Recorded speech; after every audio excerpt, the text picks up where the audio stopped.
아마 많은 사람들 중에서 이 세상에 있는 모든 사람들 중에서 복을 싫어하는 사람은 아무도 없을 것입니다.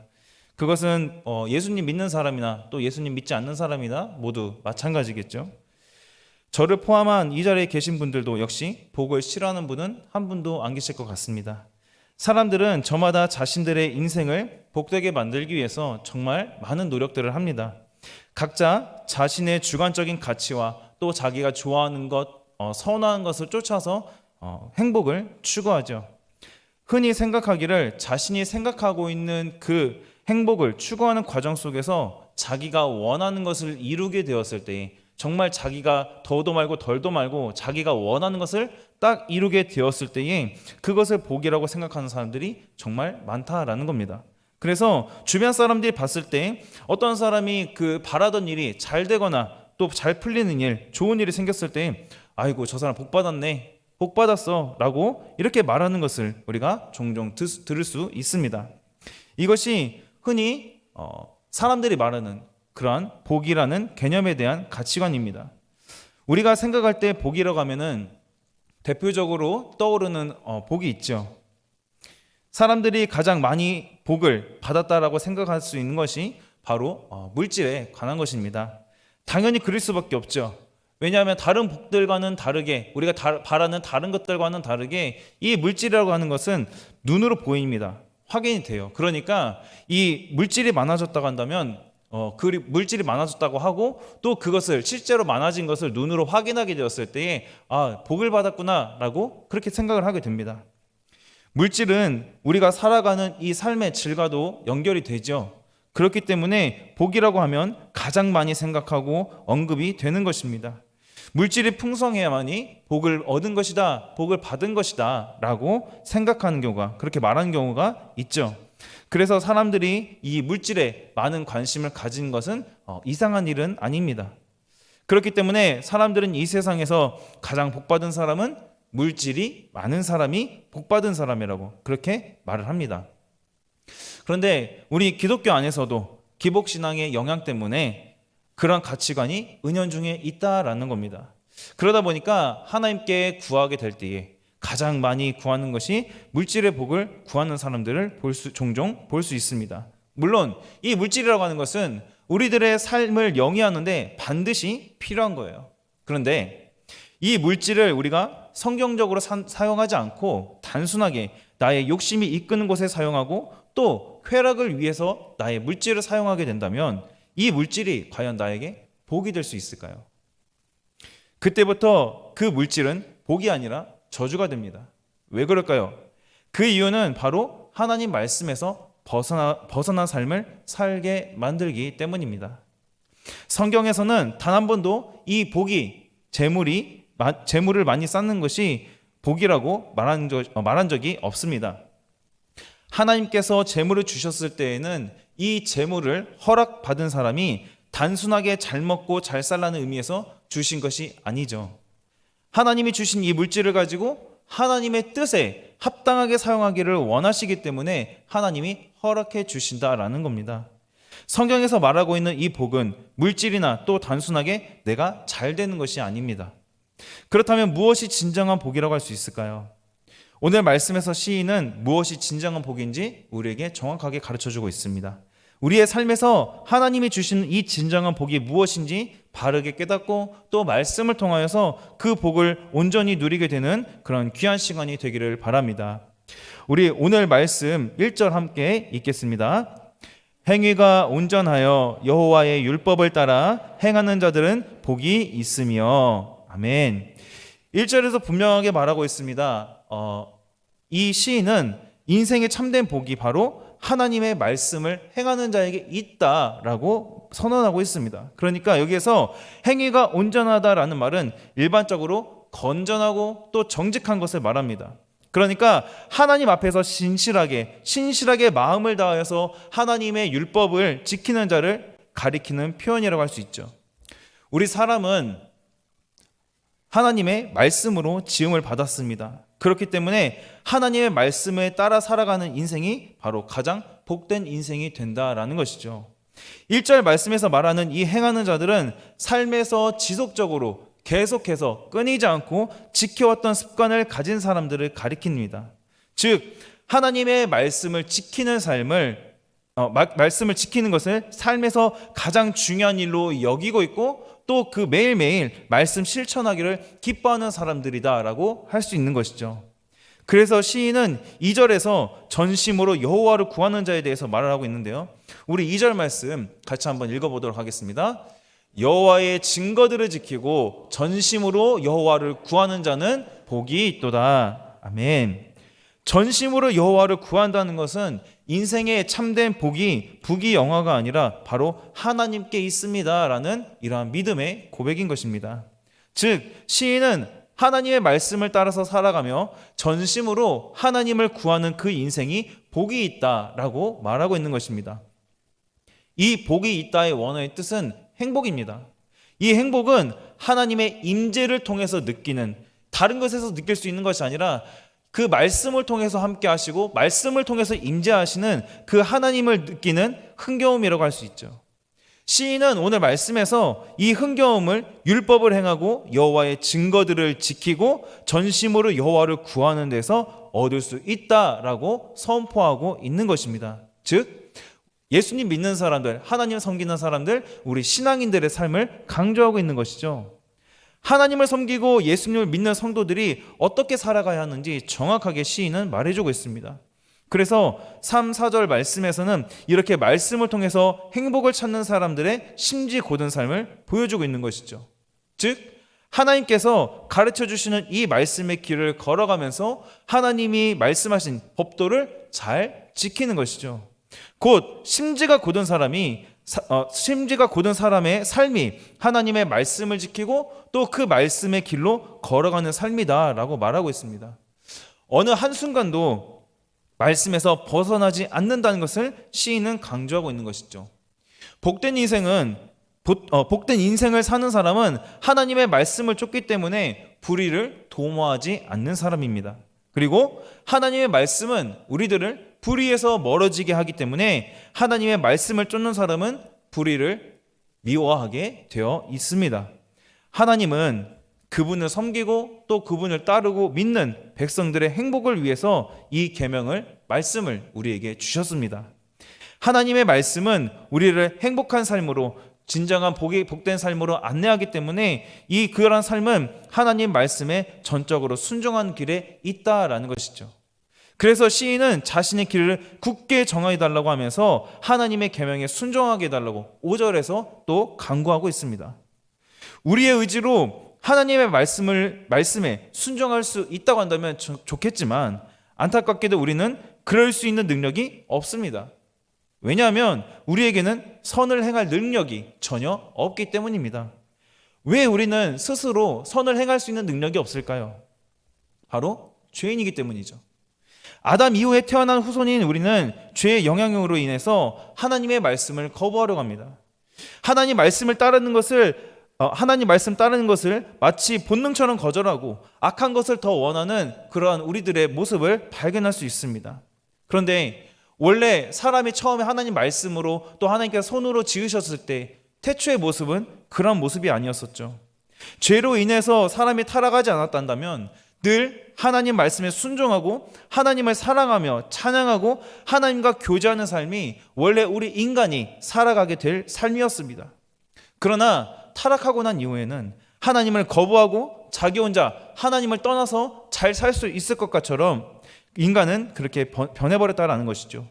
그리고 마치 하나님을 거부하고 인간이 하고 싶은 대로 죄와 욕망, 쾌락을 따라서 살아가는 그러한 것이 본능인 것처럼 원래 인간이 그렇게 지어진 존재처럼 변해버리고 말았다라는 겁니다. 너무 안타까운 상황에 우리는 살아가고 있습니다. 하지만 하나님은 죄인인 우리들을 결코 그러한 비참한 상태로 내버려 두시지 않았습니다. 우리에게 말씀이신 예수님을 보내주셨고 하나님의 말씀에 어떻게 순종해야 하는지 그리고 어떻게 하나님을 사랑해야 하는지 예수님을 통해서 보여주셨습니다. 예수님도 이 땅에 계실 때에 하나님 말씀에 순종하셨고 또 하나님의 말씀을 철저하게 잘 지키심으로 우리에게 친히 말씀의 본을, 순종의 본을 보여주셨습니다. 가장 예수님께서 하나님 말씀에 순종하기를 애쓰셨던 모습이 어떠한 모습일까요? 바로 그렇죠. 십자가 사건입니다. 겟세마네 동산에서 십자가를 지시기 전 땀방울이 핏방울이 되도록 극심하게 괴로운 심정으로 하나님께 간절하게 기도하신 그 예수님을 한번 생각해 보십시오. 예수님이 하나님께 이렇게 말씀하지 않으십니까? 우리 마태복음 26장 39절 말씀 같이 읽겠습니다. 조금 나아가사 얼굴을 땅에 대시고 엎드려 기도하여 이르시되 내 아버지여 만일 할만하시거든 이 잔을 내게서 지나가게 하옵소서. 그러나 나의 원대로 마시옵고 아버지의 원대로 하옵소서 하시고. 아멘. 예수님도 십자가를 지셔야 한다는 그 중요한 순간, 정말 너무나도 중요한 그 순간을 앞두시고 예수님의 원대로가 아니고 하나님의 뜻대로 이루어지기를 간절히 기도하셨다라는 겁니다. 예수님도 하나님 말씀에 순종하셨습니다. 그렇기 때문에 예수님을 믿도록 우리에게 하나님이 믿음을 선물로 주셨고 또 하나님의 말씀을 알 수 있도록 우리에게 은혜를 또 주셨기 때문에 하나님 말씀에 우리는 마땅히 순종해야 하는 것이죠.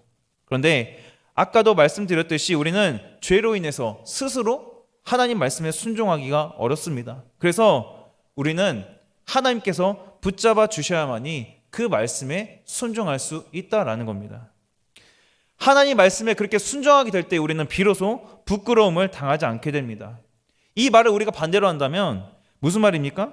하나님의 백성이 하나님 말씀에 순종하지 않는다는 것은 그것이 부끄러운 일이다라는 겁니다. 하나님의 백성이 말씀에 순종하지 않는 일이 생기게 되면 하나님으로부터 멀어지게 되고 하나님과 멀어진 인간은 여전히 죄로 인해서 비참한 모습으로 살아갈 수밖에 없다라는 겁니다. 이스라엘 백성들의 모습을 한번 생각해 보면 우리가 더 정확하게 알 수 있습니다. 하나님의 말씀을 떠난 이스라엘 백성들이 어떠했습니까? 그들의 삶이 정말 비참하지 않았습니까? 이방 나라에 의해서 나라가 멸망하고 그들이 포로로 끌려가는 그러한 비참한 현실을 이스라엘 백성들은 마주해 있었습니다. 오늘날도 마찬가지죠.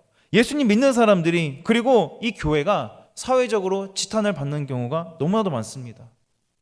지탄을 받고 있는 그 현실이 너무나도 부끄럽고 안타깝죠.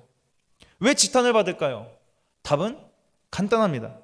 그리스도인이 하나님 말씀대로 순종하는 모습을 보여주지 못하기 때문인 것이죠. 물론 모든 교회가 그렇다는 것은 아닙니다. 확대해서 그것을 전부 다 그렇다, 교회가 전부 다 그렇다라고 일반화시키는 것은 굉장히 잘못된 것이죠. 우리 초청교회는 하나님을 사랑하고 또 하나님 말씀에 순종하는 그러한 교회인 줄로 믿습니다. 예수님을 믿는 이 그리스도인들이 하나님의 말씀에 순종하는 것이 당연한 것인데 그렇지 못한다면 그런 모습, 하나님 말씀에 순종하지 못하는 모습이 삶에서 또 나타나게 된다는 거죠. 그래서 그런 모습으로 인해 사회적으로 지탄을 받아 부끄러움을 당할 수밖에 없는 겁니다. 하나님 말씀에 순종하지 않은 그리스도인은 그리스도인답지 않은 사람입니다. 그렇기 때문에 그러한 모습 때문에 사회에서 지탄을 받을 수밖에 없는 것이죠. 그러나 하나님의 말씀에 순종하게 될 때에 하나님은 우리가 반드시 부끄러움을 당하지 않도록 하실 줄로 믿습니다. 하나님의 말씀은 인생의 참된 복입니다. 하나님은 우리가 하나님 안에서 이 말씀의 복을 온전히 누리기를 원하시는 분이십니다. 하나님이 주신 이 말씀의 복을 정말 온전히 누리기를 원하십니까? 하나님이 우리에게 허락하신 그 복, 이 말씀의 복을 우리가 온전히 누리기를 원한다면 말씀에 순종해야 하는 것입니다. 이 복을 누리기를 원하면서 하나님 말씀에 순종하지 않는다는 것은 말이 안 되는 것이죠. 앞뒤가 전혀 맞지 않습니다. 우리가 진정으로 구해야 하는 것은 다른 무엇보다도 하나님의 말씀에 순종하는 것을 간구할 수 있기를 바랍니다. 우리가 하나님 말씀에 순종하게 될 때에 하나님께서는 반드시 도와주실 것이고 또 그 말씀에 순종하게 될 때에 말씀으로 인해서 받는 복뿐만이 아니라 또 다른 그러한 복들도 역시 하나님의 말씀의 복과 함께 주실 줄로 믿습니다. 진정으로 복된 인생은 하나님의 말씀을 지식적으로 아는 것을 넘어 내 삶에 적용하며 순종하는 그런 인생이 훨씬 그런 인생이라는 사실을 여러분 기억하시기를 바랍니다. 7절에서 말씀하는 것처럼 이 시인은 하나님의 말씀을 자신의 삶의 복으로 삼기 위해서 부지런히 말씀을 배우고 또 연구했습니다. 우리 7절 말씀 같이 함께 읽겠습니다. 내가 주의 의로운 판단을 배울 때에는 정직한 마음으로 주께 감사하리다. 아멘. 하나님의 말씀은 한번 배워서 깨달아 알 수 있는 것이 아니기 때문에 시인은 지속적으로 배우기를 바라고 있습니다. 그러나 시인은 스스로 말씀을 연구하고 배우는 것이 아니라 주님으로부터 직접 가르침 받기를 간절히 원하고 있습니다. 말씀을 알아야 하나님을 제대로 섬길 수 있는 것이죠. 말씀을 어떻게 우리가 바르게 알 수 있을까요? 가장 중요한 것은 시인이 주님께 배우기를 원하는 것처럼 우리가 말씀을 공부하고 또 우리가 그 말씀을 붙들고 묵상할 때에 성령께서 조명하여 주시기를 기도하는 것입니다. 아무리 말씀을 지식적으로 뛰어난 사람에게 배운다 할지라도 성령님의 조명하심이 없다 한다면 그저 지식으로만 남고 깊이 깨닫는 것은 없게 된다라는 것이죠. 그리고 말씀 배우기를 게을리하고 말씀과 상관없이 살게 되면 하나님의 뜻과 상관없는 종교인으로 변질되기가 매우 쉽습니다. 우리가 하나님의 뜻을 구하는 기도를 많이 합니다. 그런데 하나님의 뜻은 바로 이 말씀 속에 존재한다는 것이죠. 요즘에도 어떤 환상을 보거나 또 주님 말씀하셨다라고 이렇게 말하는 사람들이 간혹 있습니다만 그것이 정말인지 우리는 알 수 없고 또 그것이 정답이라고 말할 수 없습니다. 그렇기 때문에 우리는 매우 바르게 분별해야 하는 것이죠. 그러한 일들은 매우 지극히 개인적인 일입니다. 그렇기 때문에 우리가 쉽게 판단할 수 없습니다. 하지만 한 가지 분명한 것은 무엇이냐면 하나님은 이미 이 성경에 하나님의 뜻을 다 계시해 놓으셨기 때문에 더 이상의 계시는 없다라는 사실입니다. 하나님께서 이미 하나님의 뜻을 이 말씀을 통해서 계시하셨기 때문에 우리가 하나님의 뜻을 알 수 있는 유일한 방법은 다른 것에 있지 않고 바로 말씀을 온전하게 아는 것이 유일한 방법이다라는 사실을 여러분 기억하시기 바랍니다. 그렇기에 우리가 말씀을 읽고 듣고 묵상하고 되새기며 하나님의 깊은 뜻을 알기 위해서 힘써야 한다는 것이죠. 구약에서는 이스라엘 백성들이 하나님의 말씀을 알면서도 의도적으로 하나님의 말씀을 버리고 다른 이방신을 따르는 모습을 정말 자주 보여줍니다. 우리도 마찬가지입니다. 하나님의 말씀을 알고 있습니다. 그런데 말씀대로 살지 않고 내가 하고 싶은 대로 하는 것이 바로 주님의 말씀을 잊어버리는 것이다라는 거죠. 시인은 주님의 말씀을 즐거워하면서 잊지 않겠습니다라고 고백하고 있습니다. 하나님의 말씀을 사랑하십니까? 하나님의 말씀을 사랑한다는 것은 말씀을 사랑한다는 것은 하나님을 사랑하는 것입니다. 진정 우리의 삶이 하나님을 높이고 또 주님을 사랑하는 삶을 살기 원한다면 주님의 말씀을 잊지 않아야 하는 것이죠. 우리의 삶이 오직 하나님만 높이고 정말 하나님만 사랑하는 그러한 귀한 삶이 될 수 있기를 주님의 이름으로 간절히 소망합니다. 하나님의 말씀을 대하는 올바른 자세가 순종이라고 한다면 또 그 말씀에 순종하기 위한 가장 좋은 방법은 바로 주님의 말씀을 우리의 마음에 두는 것입니다. 우리 11절 말씀인데요. 11절 말씀 같이 함께 읽도록 하겠습니다. 내가 주께 범죄하지 아니하려 하여 주의 말씀을 내 마음에 두었나이다. 아멘. 시인은 하나님의 말씀대로 살기 위해서 하나님의 법에서 벗어나지 않기 위해서 주님의 말씀을 자기에 두었다라고 말하고 있습니다. 그러니까 마음에 우리의 인간적인 소욕은 우리가 생각하는 것보다 훨씬 더 강한 힘을 가지고 있습니다. 우리의 마음에 말씀이 없을 때에 우리는 자신의 소욕대로 자기가 원하는 대로 살 수밖에 없다라는 것이죠. 하나님의 말씀을 모르고 살았던 때를 생각해 보면 우리가 금방 알 수 있습니다. 오로지 나의 이기심을 쫓아서 자기 중심적인 삶을 살았습니다. 그런데 어느 날 하나님의 은혜로 말미암아 예수님을 믿고 하나님의 말씀을 우리가 듣게 되었습니다. 그 말씀에 우리의 행실을 비추어 보게 되었고 잘못된 생각과 행동들을 깨달아서 하나님의 말씀에 맞추어 우리의 생각과 행동들을 고쳐나가기 시작합니다. 이렇듯이 말씀은 우리 인생길에 등불이고 비치며 우리를 변화시키는 하나님의 능력입니다. 우리 마음에 하나님의 말씀이 깊이 새겨져 있을 때에 우리는 그 하나님께 더 온전히 순종할 수 있게 된다는 겁니다. 그렇기 때문에 우리는 날마다 말씀을 듣고 또 읽고 묵상하는 이러한 일을 게을리하지 말아야 한다라는 겁니다. 진정 하나님과 동행하는 삶, 하나님이 기대하시는, 우리에게 기대하시는 그러한 경건한 삶을 원한다면, 정말 그렇게 살고 싶다라고 한다면 다른 무엇보다 이 세상의 그 어느 것보다도 우리는 하나님의 말씀을 가까이 해야 합니다. 목마른 사슴이 시냇물을 찾는 것 같이 하나님의 그 말씀에 대한 목마름을 가지고 말씀을 가까이 하며 그 말씀을 마음 깊이 새겨야 합니다. 사람은 작은 충동에도 죄의 유혹을 받아서 또 방황할 수 있습니다. 그렇기 때문에 시인은 그 마음의 뜻을 더욱 견고히 하기 위해서 주님의 말씀을 내 마음에 두었습니다 라고 고백하고 있는 것이죠. 즉, 이 시인은 하나님의 말씀을 마치 보물처럼 내 마음에 쌓아둔 것입니다. 이 시인이 하나님의 말씀을 잘 쌓아둔 것처럼 그 말씀이, 하나님의 말씀이 진정한 가치임을 알고 주님의 말씀을 차곡차곡 쌓아둔 사람은 어떠한 시험이 와도 어떠한 유혹이 온다 할지라도 하나님 말씀 위에 굳게 설 수 있는 것입니다. 하나님은 말씀을 사모하고 또 마음 깊이 새기며 순종하는 사람을 하나님께서는 경건하고 정결한 삶으로 반드시 이끌어 주실 것입니다. 우리의 삶이 하나님의 말씀을 깊이 새기고 그 말씀을 온전히 순종하고 사모하는 삶이 되어서 하나님 말씀의 복을 풍성하게 누리는 저와 여러분의 삶이 되기를 주님의 이름으로 간절히 소망합니다. 말씀 맺겠습니다. 우리 그리스도인들에게 복된 삶은 세속적인 즐거움에 있지 않습니다. 세속적인 것을 추구하는 삶이 복된 삶이 아니라 바로 하나님의 말씀을 순종하는 길이 바로 복된 삶입니다. 그것이 바로 하나님의 말씀을 대하는 올바른 태도인 것이죠.